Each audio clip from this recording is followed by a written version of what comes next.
Hello friend, welcome to my new video. তো আসো দেখো আমার পুরা পোড়া ভালো ভালো ফুচকাগুলো আমার নিজের হাতে তৈরি। ওখানে আলু মাখা, টক জল সব কিছু রেডি আছে, বাট পোড়াগুলো কিন্তু টেস্টি হয়েছিল বেশ।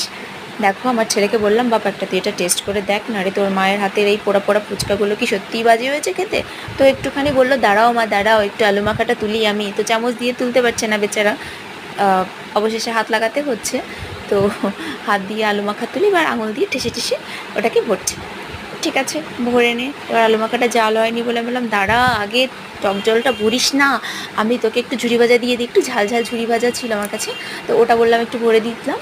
তো এইবারে বললাম টক জলটা, এইবারে দাঁড়া, এইবার টক জলটা ভরে এবার ওর রিয়াকশানটা দেখবে কেমন হয়।